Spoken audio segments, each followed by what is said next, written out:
Hello. आता आपण ह्या मडकई गावामध्ये आलो. इथे मडकई नावाचं गाव आहे गोव्यामध्ये, आणि त्या तिथे नवदुर्गा मंदिर आहे, नवदुर्गा मंदिर. आणि त्यासाठी आपण आत्ता मडकई या गावात आलो आहे. मी मंगेशीवरनं आलो. मंगेशीवरनं साधारण 6 किलोमीटरवर आहे हे. तर आता मी तिथे आलो आहे. इकडनं आपण आत जाऊ शकतो. म्हणजे ही मंदिराची डावी बाजू आहे आणि डाव्या बाजूला एक गेट आहे, आणि असंच गेट पुढच्या बाजूला एक आहे. ती मंदिराची डावी बाजू बाहेरून. आता आपल्याला सरळ जाऊन उजव्या बाजूला जायचं आहे. हा रोड जो सरळ गेला तिकडनं थोडं पुढे जायचं आणि उजव्या बाजूला वळायचं की मग एक नवीन म्हणजे मुख्य गेट आहे, प्रवेशद्वार. मुख्य प्रवेशद्वार तिथे हे पण एक आहे. दोन्ही बाजूंनी त्या मंदिराला एंट्री आहे. अतिशय सुंदर 4 खांबांवर तोललेलं हे त्यांनी प्रवेशद्वार बांधलं आहे. वरती 3 घुमट आहेत.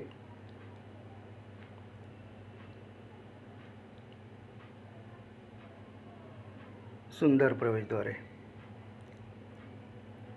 आणि हे झूम करून बघितलं तर ही जी वरची मधली घुमटी आहे त्याच्यामध्ये गरुडाची मूर्ती आहे. ही गरुडाची मूर्ती ही बहुतेक देवींच्या इथे असते, आणि दोन्ही बाजूला 2 सिंह आहेत. बघा, फार सुंदर प्रवेशद्वार आपण बघतोय. छान आहे. आता आपण आलो आहे आतमध्ये, एंट्री केली ह्या इकडच्या प्रवेशद्वारामधून. ही डावी बाजू, आणि इथे हे मुख्य प्रवेशद्वार आहे. बघा, हे इथे मुख्य प्रवेशद्वार आहे. खाली रोड आहे, तो थोडंसं हाईटला आहे, थोडं वरती आहे टेकडीवर. असं एक 7-8-10 पायऱ्या आहेत तिथून. आणि इथे पण एक सुंदर प्रवेशद्वार. त्यांनी हे प्रवेशद्वार आहे ना, हे 1950 साली बांधलं गेलं आहे, 1950ला. आणि ही मंदिराची उजवी बाजू. साधारण 30-35 खांब आहेत असे आतमध्ये गोल. हा बघा, ह्या पद्धतीचे सगळे खांब आहेत समोर बाजूनी असं. आणि अतिशय कलाकुसर केलेली आहे त्याच्यावर. निमुळते होत गेलेले वरती असे सुंदर खांब आहेत. त्याच्यावर हा सगळा गाभारा तोललेला आहे. आणि ही बाजूला जे सपोर्टला लावली आहेत ती सागाची लाकडं आहेत. लाकडं म्हणजे मोठमोठे ओंडकेच असतील ते. आणि त्याच्यावर इतकं बारीक कोरीव काम केलं आहे, बघण्यासारखं आहे अगदी. बघा, एक छान कोरीव काम सिमेंटमध्ये केल्यासारखं वाटतं, पण हे सगळं आहे लाकडावर केलेलं. जत्रेच्या दरवर्षी त्याला पॉलिश करतात. ही आता आपण डावी बाजू बघतोय मंदिराची. ह्या बाजूने एक प्रवेशद्वार आहे, तिथून आत आले तरी डावी बाजूला प्रथम येतो आपण. पूर्ण मंदिराचा व्ह्यू दिसतो इथून. अतिशय लांबलचक गाभारा आहे. म्हणजे आतमध्ये काही जत्रेच्या वेळी कार्यक्रम वगैरे काही जे असतील तो खूप मोठा असा गाभारा आहे. आणि पुढे 2 घुमट आहेत वरती, कळस. हा सगळा प्रवेशद्वाराचा भाग आहे. आणि इथे खाली रस्ता जातो इथून. आणि या गेटच्या समोर बस थांबते. आपण बसने आलो कुठूनही तर इथे तिचा स्टॉप आहे. आणि साधारण बस मिळते. बघा, ह्या रोडवरनं बस येतात. फोंडाला जाणारी बस वगैरे मिळते इथून. म्हणजे आपण मंगेशी वगैरे या साईडला उतरू शकतो. किंवा कुंडई नावाचं एक जॉईंट आहे तिथे, म्हणजे कुंडई MIDC. कुंडई MIDCच्या इथे आपण उतरायचं, किंवा तिथूनही आपल्याला इथे येता येतं. आणि मागच्या बाजूला कळस मंदिराचा. सुंदर कळस आहे. आत्ताच मला वाटतं 1-2 वर्षामध्ये त्याला रंग देतात. 2 ते 3 वर्षांनी त्याचा रंग बदलला जातो. हा 2-3 वर्षातला असेल, पण अगदी स्वच्छ छान रंग दिसतोय.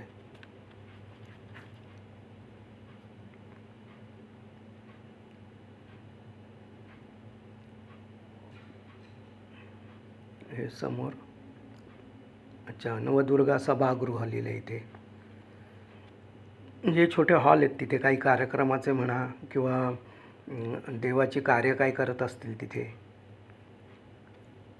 हे ना हे मंदिर म्हणजे ही नवदुर्गा जी आहे ती गौड सारस्वत आणि देवेज्ञ ब्राह्मण यांची कुलदेवता आहे. अतिशय पुरातन मंदिर आहे हे.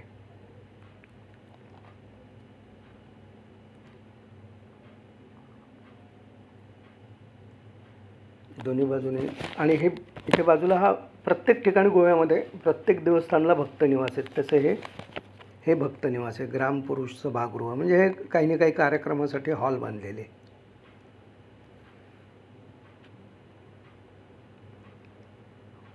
इथे त्यांच्याच भक्तगणांना म्हणजे थोडक्यात ज्यांची कुलदेवता आहे नवदुर्गा त्यांना इथे राहण्याची जेवणाची सोय केली जाते.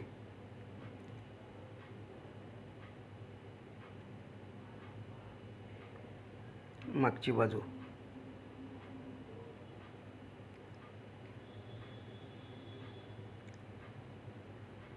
बघत राहावंसं असं सर्व बाजूनी बघत राहावं असं मंदिर आहे हे.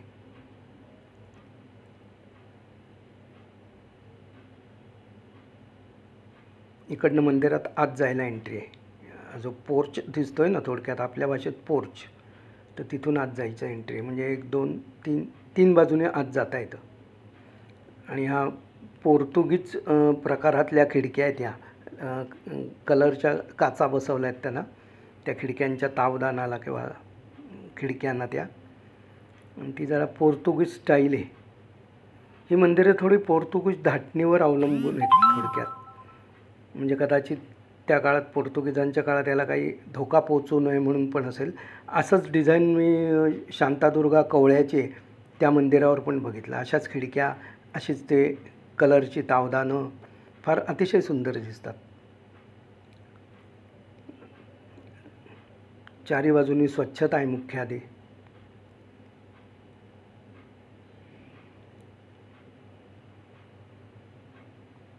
हे बघा, हे तुळशी वृंदावन आहे. किती भव्य दिव्य आहे. इथे ते तुळशीचं लग्न वगैरे हा विधी होत असणार. मोठं एकदम छान. हे बघा, ह्या खिडक्या बघितल्यात, या पोर्तुगीज प्रकारातल्या खिडक्या आणि त्याला ते विशिष्ट डिझाईनच्या काचा.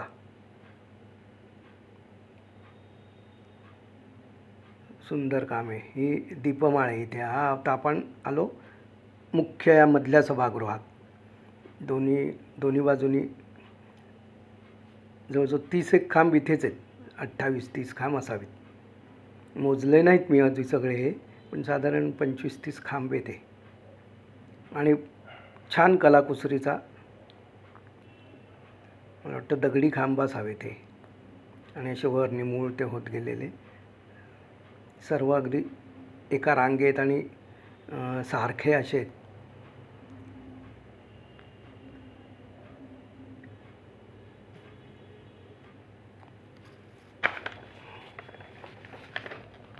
इथे ना या बायका काहीतरी गजरे, फुलं, हार, नारळ अशा विक्री करायला बसतात.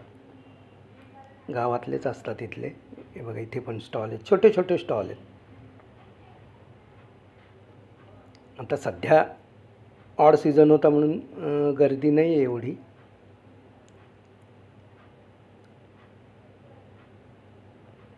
जत्रेला म्हणाले खूप महाराष्ट्रातनं, कर्नाटक, तेलंगणा इकडनं भाविक याचे येतात इथे जत्रेला. म्हणजे इथे दुर्गापूजा पण होते, नवरात्राचा उत्सव असतो इथे. नवरात्रात इथे म्हणाले प्रचंड गर्दी होते. मी इथे माहिती घेतली अशी 1-2 जणांशी बोलून, त्याच्यामध्ये हे सगळं कळलं. ही डावी बाजूच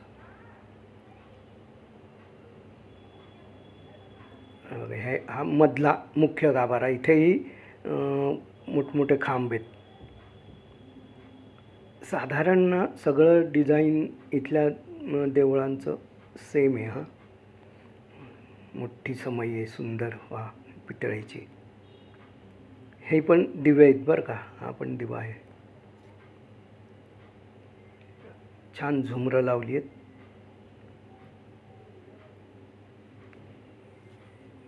प्रत्येक देवळात असते तशी मोठी घंटा, मला वाटतं गावात सर्वत्र आवाज जात असेल याचा. खांबांची पद्धत पण जवळजवळ सर्व इथल्या गोव्यातल्या मंदिरांमध्ये सारखी आहे. अशीच साधारण तिकडे सप्तकोटेश्वरला पण हेच डिझाईन सेम असंच नारव्याला. ते सप्तकोटेश्वरचं आमचं कुलदैवत आहे, सप्तकोटेश्वर नार्वे डिचोली.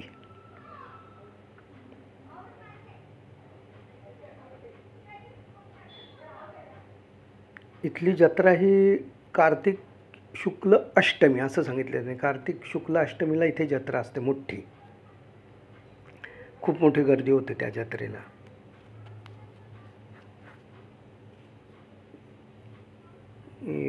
महालक्ष्मीचं मूर्ती आहे तिथे बाजूला कोरलेली, आणि हे सगळे प्रभावळ कोरले आहे तिथे. चांदीमध्ये आहे सगळा. हे डिझाईन जे केलं आहे हे चांदीतलं डिझाईन आहे. छान आहे महालक्ष्मी. दोन्ही बाजूला 2 मूर्त्या आहेत. सगळीकडे हंड्या झुमरं जुन्या पद्धतीप्रमाणे. अर्थात ही झुमरं आधुनिक आहेत, पण झुमरं आणि हंड्या पद्धती पूर्वीचीच आहे. आणि हे छत त्यांनी छान डिझाईन केले. कोरलेलं छत आहे आणि खूप सुंदर पेंटिंग करून सुंदर दिसतं छत हे. आता आपण परत इकडे बाहेर आलो आहे. हे इथे सगळा भक्तनिवास या बाजूला, आणि त्या भक्तनिवासमधून हा सगळा व्ह्यू दिसतो. हे मागच्या बाजूला प्राजक्ताचं वगैरे झाड आहे, खास वाढवलं असेल फुलं मिळण्यासाठी वगैरे. झाडाची लागवड केलेली आहे ती. आणि ही दीपमाळ, तुळशी वृंदावन. हे एक छोटं आहे त्याच्या बाजूला, हे एक मोठं आहे.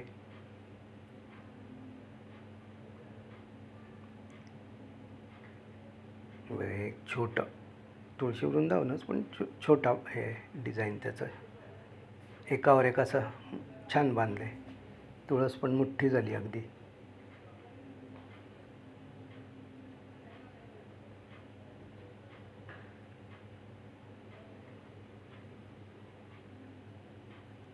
इथे याला बस वगैरे मिळते. कुंडई MIDCच्या इथनं का. कुंडईच्या इथे आपण मंगेशवरनं कुंडईला यायचं, आणि कुंडईला तिथून दुसरी बस पण आत यायला मिळते मडकईपर्यंत. आणि हा नवदुर्गा स्टॉपच आहे.